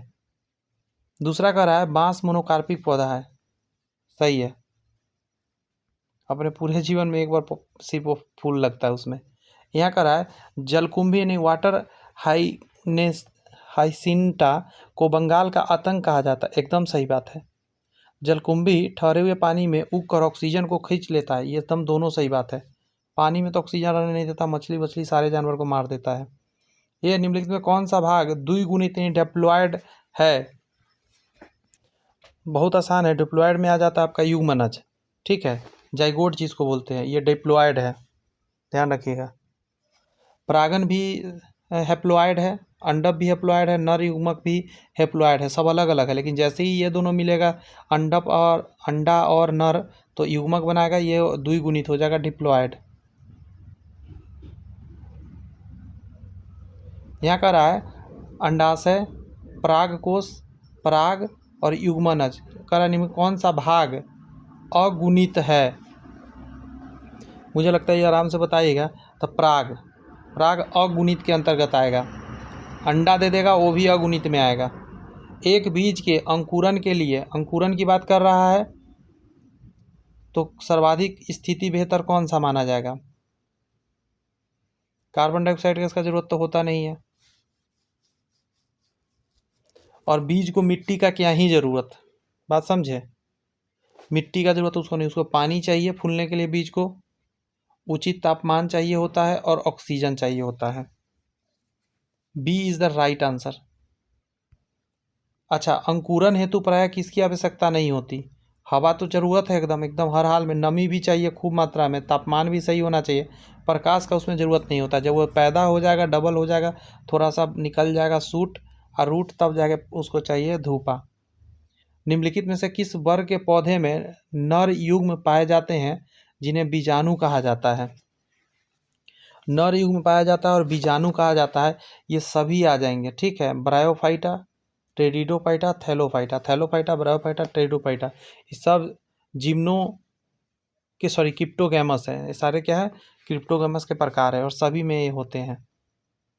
नेक्स्ट क्वेश्चन में कह रहा है आपका कि पौधे में पितृस्थ या सजीव परजक विभिप्रेय अंकुर का अभिप्राय क्या है, समझे। तो आंसर दे दीजिएगा इसका कि जनक वृक्ष पर लगे हुए फल के भीतर बीजों का अंकुरन, जनक वृक्ष पर लगे हुए फल के भीतर बीजों का अंकुरन, मतलब पौधा में ही लगा हुआ है फल और फल के अंदर बीज निकल के बाहर आ गया जन्म के, मतलब बड़ा होके। आगे कह रहा है कि सजीव प्रजक यानी विविपेरी अंकुर निम्न में से किस में पाया जाता है? वो पौधा पूछ रहा है आपसे, तो इसको बोलते हैं राइजोफोरा। राइजोफोरा में ऐसा होता है, ठीक है। यहाँ है कि भूमपोरिक अंकुरन इपीजियल जर्मिनेशन पाया जाता है। तो एक चीज़ आप जान लीजिए इसके बारे में, इसको बोलते हैं हम लोग जेट्रोफा इंग्लिश में बोलते हैं, हिंदी में अगर बात करें तो अरंडी बोलते हैं, ठीक है। बायोफ्यूल्स इससे बनता है।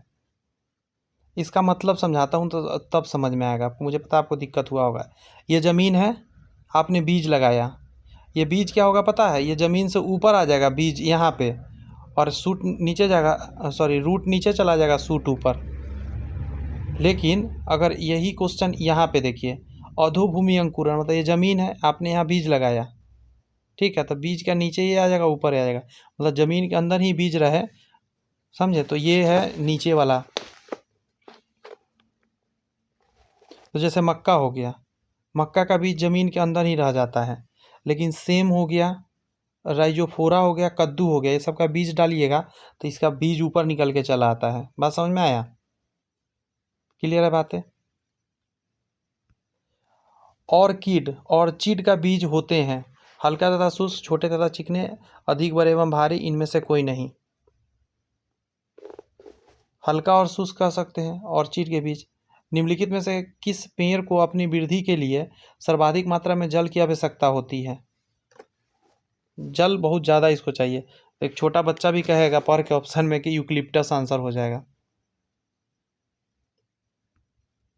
आगे है कि मादा पुष्प के किस भाग में निषेचन होता है? तो का आंसर दीजिएगा? अंडाशय। मादा पुष्प भाग में निषेचन कहाँ होता है? अंडाशय के अंदर होता है। इस क्वेश्चन में कह रहा है किस प्रारूपिक पुष्प में अंकुरित होने वाले परागण बीजांड में पहुंचने से पहले जयांग के कई भागों से गुजरते हैं। नीचे जयांग के भागों की सूची विभिन्न संयोजनों में दी गई है, उस संयोजन के चुनिए जो पराग नली या पथ यात्रा का सही अनुक्रम है। सबसे पहले वर्तिकाग्र पे, फिर वर्तिका, फिर अंडाशय में पहुंचता है। सी नंबर आंसर हो जाएगा। स्टिग्मा स्टाइल ओवरी, इसका बड़ा आसान है याद रखना। स्टिग्मा बड़ा लिखा जाता है तो इसका बड़ा नाम है, वर्तिकाग्र बड़ा है तो स्टिग्मा होगा। स्टाइल छोटा लिखा जाता है, वर्तिका हो जाएगा, और अंडाशय ओवरी तो आप जान ही रहे। ये दोनों में कन्फ्यूज होता है इंग्लिश और हिंदी में, तो अब नहीं कन्फ्यूज करिएगा। वर्तिकाग्र बड़ा लिखा जाता है तो स्टिग्मा होगा, स्टाइल वर्तिका, और पहले बड़ा फिर छोटा फिर अंडाशय, पहले मोटा फिगर फिर जीरो फिगर, फिर समझ लीजिए ऐसे दिमाग लगा के। यहाँ पे कह रहा है कि बीजों को किस स्थिति में संरक्षित किया जा सकता है? तो गर्म जगह होना चाहिए और शुष्क जगह होना चाहिए। हाँ समझे? तो बीज को आप रख सकते हैं।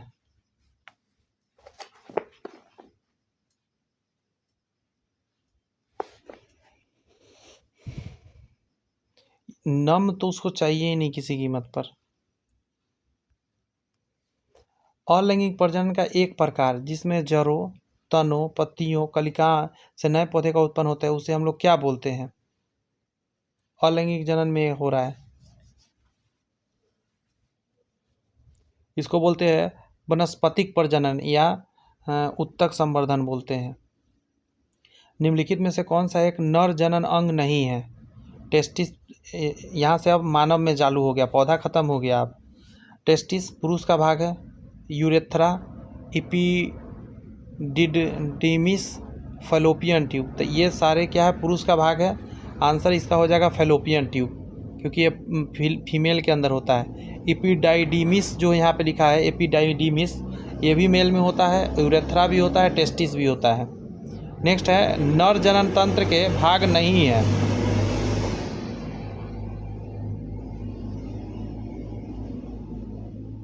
अच्छा, निम्नलिखित में कौन सा जनन ग्रंथि नर जनन तंत्र के भाग नहीं है? Seminal vessel, prostate gland, Bartholin gland, Cowper's gland.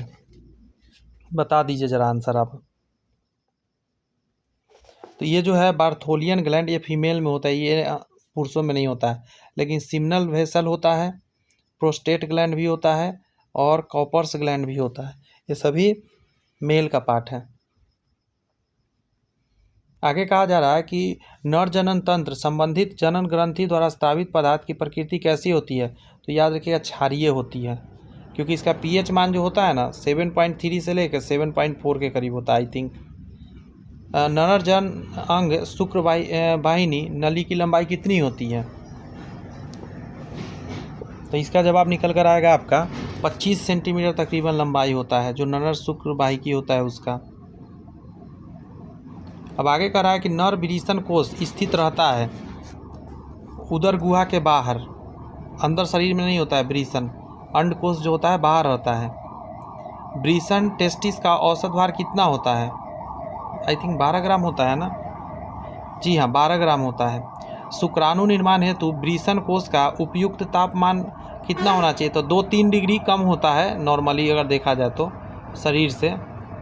तो हमारा शरीर का 37 तकरीबन होता है ना, तो उससे कम कर दीजिए ना, तो 34 से 35 आंसर हो जाएगा। ठीक है। ब्रीसन में स्थित किस कोशिका द्वारा नर हार्मोन एंड्रोजन स्रावित होता है? एंड्रोजन कहाँ से निकल रहा होता है? तो इसको बोलते हैं लाइडिंग कोशिका से। कहाँ से निकलता है? लाइडिंग कोशिका से नर एंड्रोजन निकलता है। आगे है प्रोस्टेट ग्लैंड पाया जाता है, तो आपका आंसर निकल के आ जाएगा सिर्फ नर स्तनधारियों में पाया जाता है। सिर्फ नर स्तनधारियों में प्रोस्टेट ग्लैंड पाया जाता है, ये आपको ख्याल रखना है दोस्त। ब्रिय यानी सीमेन किसे कहते हैं? तो जमे रक्त को, ताज़ा रक्त के तरल को, शुक्राणु को। आंसर हो जाएगा डी, शुक्राणु और सभी सहायक ग्रंथि के स्त्राव को। ऐसा नहीं है सीमेन में सिर्फ शुक्राणु निकल रहा होता है, शुक्राणु के साथ बहुत सारे लिक्विड आते हैं, वो सारे लिक्विड अलग अलग ग्रंथि से निकल के आता है, तो यही आंसर हो जाए शुक्राणु तथा सहायक ग्रंथि से। आ ही गया क्वेश्चन, मैं बोला भी था ब्रिय जो होता है उसका पीएच मान कितना हो जाएगा? 7.3 से लेकर 7.5 आंसर देना पड़ेगा हमें। आय करा है ब्रीसन या टेस्टिस के ऊपर संयोजी ऊतक की 3 परतें पाई जाती है, सबसे भीतरी परत को क्या कहा जाता है? तो यहाँ तीनों परत का नाम आपको दिया गया है, बस आपको अब याद रखना है कि कौन कौन सा परत है।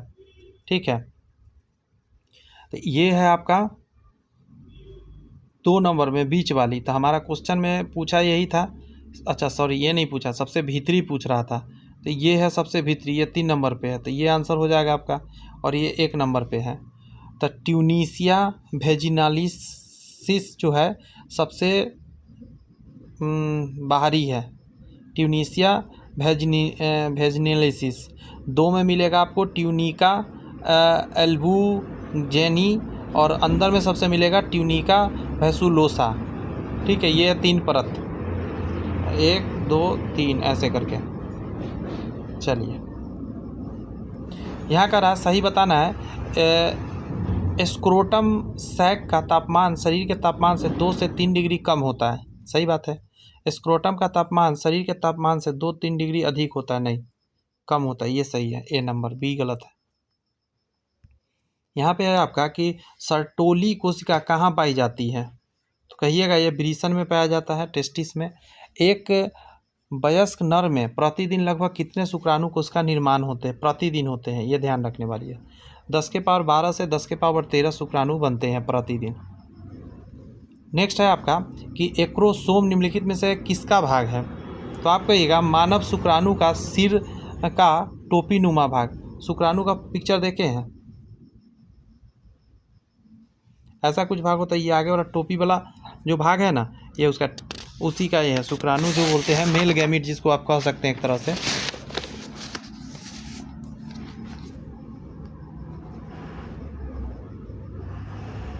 इस क्वेश्चन में कह रहा है ब्रीसन में तैयार शुक्राणु का परिपक्वन तथा संचयन कहाँ होता है? शुक्राणु बन तो गया, लेकिन कहीं ना कहीं उसको रहना पड़ेगा ना जगह, उसको अधिब्रीसन बोलते हैं, वहीं पे रहता है। जनन अंगों का विकास किस भ्रूणीय परत से होती है? तो मीसोडर्म से होता है, ध्यान रखिएगा। इस क्वेश्चन में कह रहा है कि प्रोस्टेट ग्रंथि कहाँ उपस्थित रहते हैं? तो आंसर क्या दीजिएगा आपको? मूत्र मार्ग के चारों ओर रहता है। प्रोस्टेट ग्रंथि कहाँ रहता है दोस्त? मूत्र मार्ग के चारों तरफ रहता है। निम्नलिखित में कौन सा एक युग्मक यानी गैमीट्स है? युग्मक कौन सा है? तो आंसर दीजिएगा शुक्राणु तथा अंडाणु ही है, एक मेल में एक फीमेल में। आगे है कि युग्मकों में गुणसूत्र की संख्या कितनी होती है, तो आंसर हो जाएगा 23 पीस। जोड़ी नहीं मारिएगा, युग्मक में गुणसूत्र की संख्या 23 ही होती है। आगे है शुक्राणु कोशिका के किस भाग में माइटोकॉन्ड्रिया उपस्थित रहता है, तो उसको मध्य भाग में रहता है। माइटोकॉन्ड्रिया कहाँ रहता है, मध्य भाग में रहता है। अभी मैंने बताया ना ये शुक्राणु है, इस टाइप के बना रहता है, तो ये बीच में यहाँ होता है। आगे है कि फर्टिलाइजिन प्रोटीन कहाँ पाई जाती है, तो शुक्राणु के सतह पर पाया जाता है।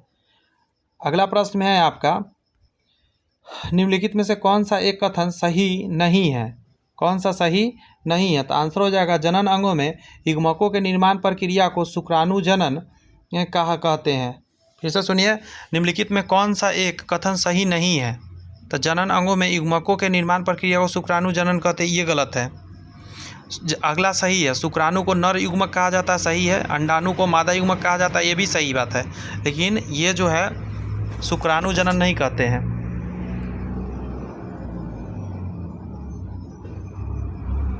निषेचन बोलते हैं युग्मक का बनना। आंसर है ऑप्शन है कि शुक्राणु जनन की क्रिया 11 से 12 वर्ष के नर वृषण में शुक्राणु जनन नलिका में प्रारंभ हो जाता है। मतलब एक लड़का के अंदर 11-12 वर्ष की उम्र होने पर उसमें वृषण के अंदर शुक्राणु बनने लगता है, और एक फीमेल के अंदर 9 से 11 वर्ष के अंदर ही अंडा उसको अंडाशय में फैलोपियन ट्यूब में प्रारंभ हो जाता है। दोनों कथन 100% सही है। लड़की लोग ऐसे भी कहा जाता है बहुत कम इससे जमान हो जाती है, लड़का बाद में जाकर होता है। निम्नलिखित में कौन मादा जनन अंग है, मादा जनन अंग का कौन सा पार्ट है वो पूछ रहा है आपसे। सभी हो जाएगा ना, ओवरी तो होता ही है, यूटेरस भी हो जाएगा, ओविडक्ट भी हो जाएगा, all of the above answer दे दीजिए। निम्नलिखित में कौन सा एक मादा जनन का भाग नहीं है, वेजिना है, फैलोपियन ट्यूब है, ओवरी है, ये जो है सेमिनल, मुझे लगता है अच्छे समझ में आएगा, ये जो है मेल का पार्ट है सेमिनल वेसल्स। यहाँ पे आपका कहा जा रहा है कि अंडवाहिनी नली यानी फैलोपियन ट्यूब की लंबाई कितनी होती है, फैलोपियन ट्यूब का पूछ रहा है, तो 12 सेंटीमीटर होता है तकरीबन, ध्यान रखिएगा 12 सेंटीमीटर। निम्नलिखित में से कौन सा एक मादा सहायक जनन ग्रंथि है, मादा में बार्थोलियन ग्रंथि, सेमिलन बेसिकली, काउपर ग्रंथि, प्रोस्टेट ग्रंथि। आसान है क्वेश्चन, दिमाग लगा के बता दिए होगा। तो बार्थोलियन ग्रंथि जो है बर्थ से याद रखिए ना, फीमेल में होता है, लेकिन प्रोस्टेट ग्रंथि, काउपर ग्रंथि, सेमिलन ग्रंथि ये सभी मेल में होता है। यहाँ कह रहा है कि एक स्वस्थ स्त्री का मासिक चक्र कितने दिनों का होता है, तो 28 दिनों का होता है। इससे ज़्यादा आगे पीछे हो रहा है यानी कि उसमें कुछ प्रॉब्लम है। योनि यानी वेजिना का बाह्य छिद्र जिस पतली झिल्ली द्वारा ढका होता है उसे हाइमन बोलते हैं, हाइमेन झिल्ली बोलते हैं। मासिक चक्र के दरमियान किस दिन अंडोत्सर्ज होता है, तो ये 14 से 15वां दिन होना चाहिए शायद, क्योंकि 12 दिन में तो होता नहीं है, 14 से 15 दिन सही रहेगा। इस समय अंडा निकलता है, ठीक है, इस समय सेक्स करने से बच्चा ठहरने का पूरा संभावना होता है। लेकिन इससे भी मतलब बेहतर टाइम जो होता है वो थोड़ा और आगे बढ़िए। इस समय तो निकलता है लेकिन ट्रैवल करके वो फैलोपियन ट्यूब में पहुंच चुका होता है 17वां 18वां या 20वां दिन के बीच। यहाँ पे कहा जा रहा है यदि एक अंडाशय निकाल दिया जाए तब भी प्रजनन की क्रिया प्रभावित नहीं होती है, क्योंकि अंडाशय 2 होता है ना फीमेल में, बात समझे। पहला तो सही हो गया। कह रहा है दूसरा अंडाशय बड़ा होकर प्रथम अंडाशय का कार्य करने लगता है, जी नहीं, अपना अपना काम करता है, ये गलत है, पहला सही है। यहाँ कह रहा है कॉपर लुटियंस का विकास होता है तो अंडकोश से, ये क्या हो गया, एक सेकंड दीजिए मुझे, क्या हो जाएगा, कॉपर लुटियंस का विकास अंडकोश से होता है। कॉपर लुटियंस के द्वारा स्रावित होने वाला हार्मोन कौन सा है, तो आपका आंसर निकल कर आ जाएगा प्रोजेस्टेरॉन। क्या निकलता है, प्रोजेस्टेरॉन, ठीक है। कॉपर लुटियंस द्वारा हार्मोन जो निकलता है प्रोजेस्टेरॉन निकलता है। यहाँ पे कहा जा रहा है कि बालिकाओं में पहली बार मासिक चक्र का प्रारंभ होना रजोनुवृत्ति यानी मेनोपॉज कहलाता है, बताइए। मेनोपॉज तो ख़त्म होने को बोलते हैं, तो ये गड़बड़ है ना जी। तो ये तो मेनार्क हो जाएगा, इसको बोलते हैं मेनार्क, ये गलत दिया हुआ है। स्त्रियों में मासिक चक्र की क्रिया बंद होने को मेनोपॉज बोलते हैं, तो इसका आंसर यहाँ पे है और इसका आंसर यहाँ पे है, तो ये दोनों गलत है। आप आंसर उलट के देख लीजिए। आएगा रहा है कि मासिक चक्र 12 से 15 वर्ष की आयु से प्रारंभ होकर 45 से लेकर 50 वर्ष की आयु तक चलता है। ये जो यहाँ पे दिया गया है इसको फ़िलहाल सही मानकर चलिए, क्योंकि 9 वर्ष से ही स्टार्ट हो जाता है और किसी किसी में तो आगे भी चलता है, 12, 15, 20, 22 तक के किसी किसी का नहीं होता है लड़कियों का। इसीलिए उसके पास अच्छा नॉलेज होना चाहिए इन चीज़ों का। एक स्वस्थ महिला के पूरे जीवन काल में उत्पन्न अंडा 400 के करीब होता है। हाँ, 400 के करीब होता है दोस्त।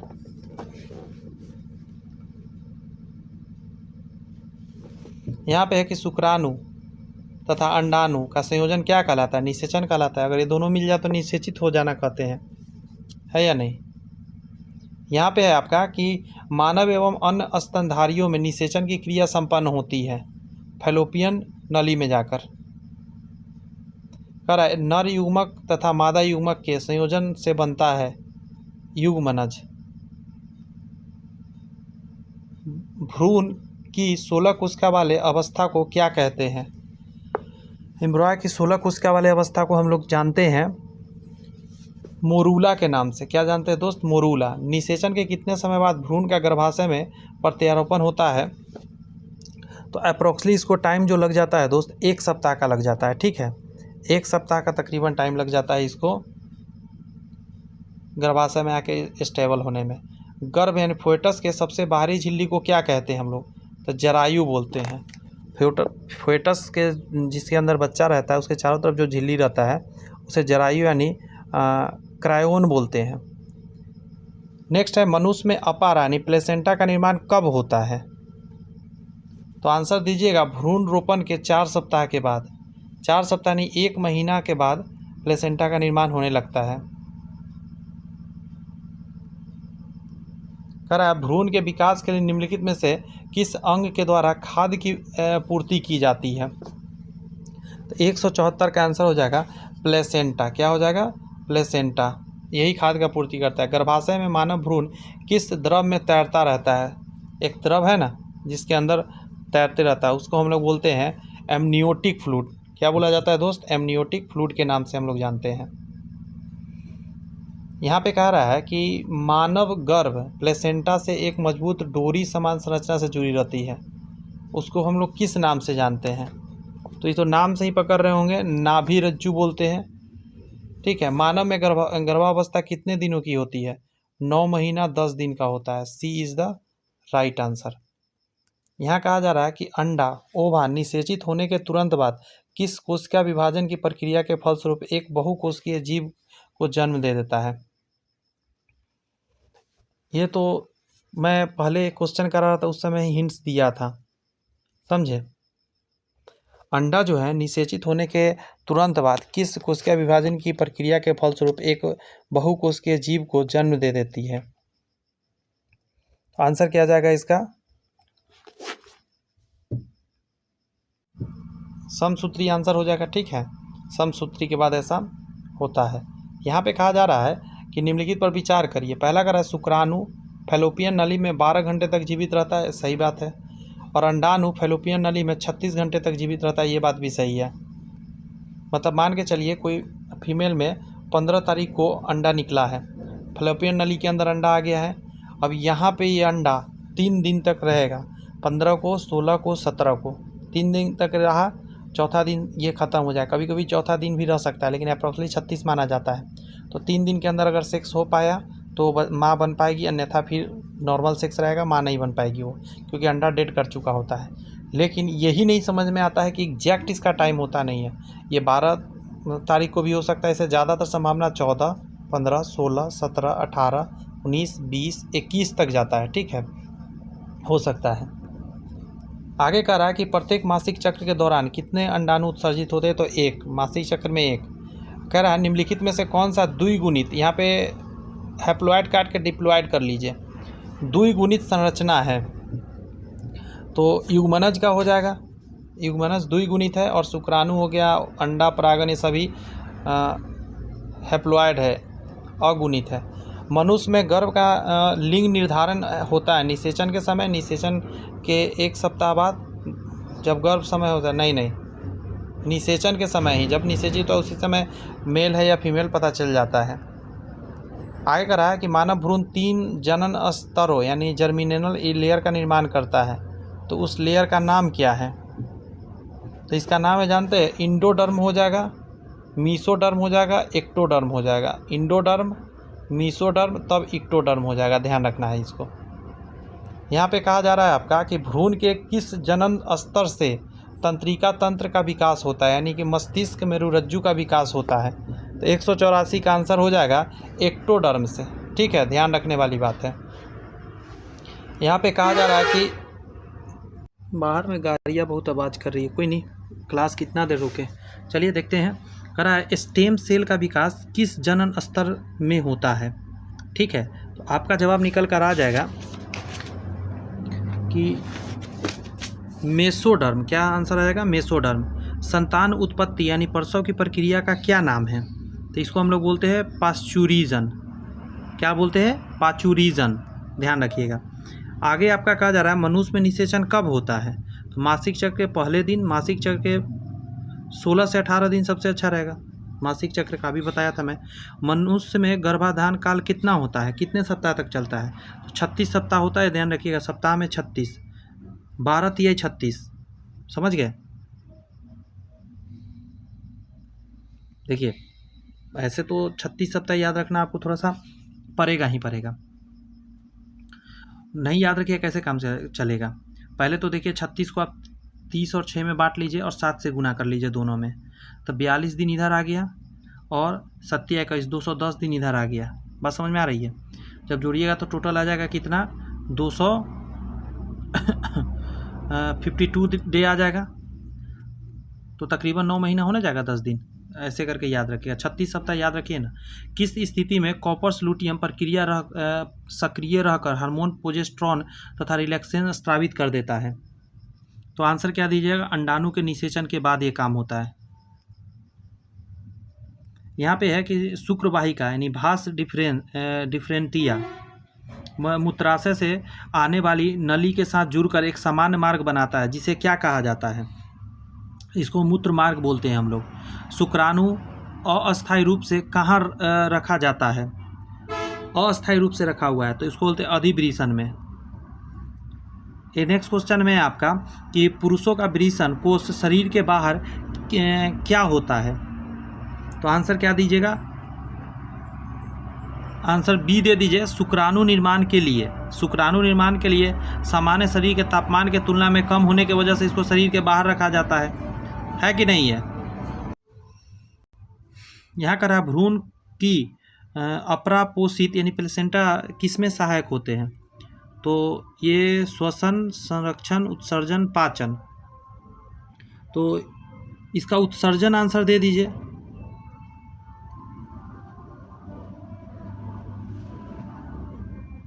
पोषण सबसे अच्छा इसका आंसर होगा, पता है आपको? पोषण।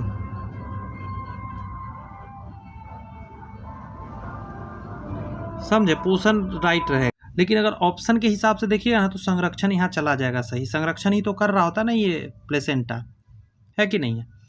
क्योंकि सारे क्रियाकलाप कर रहे होते। नेक्स्ट है नर प्रजनन तंत्र के कौन सा अंग में मुख्य अनुवांशिक सामग्री पाई जाती है? अनुवांशिक है तो शुक्राणु के अंदर ही रहेगा ना। यहाँ पे आपका है कि एक सामान्य मनुष्य के संदर्भ निम्नलिखित कथन पर विचार करिए।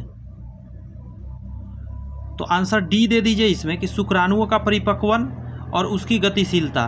सामान्य मनुष्य में ये होना जरूरी है, शुक्राणुओं का परिपक्व हो जाना और उसकी गतिशीलता सही होनी चाहिए। सामान्य मनुष्य की बात कर रहा है।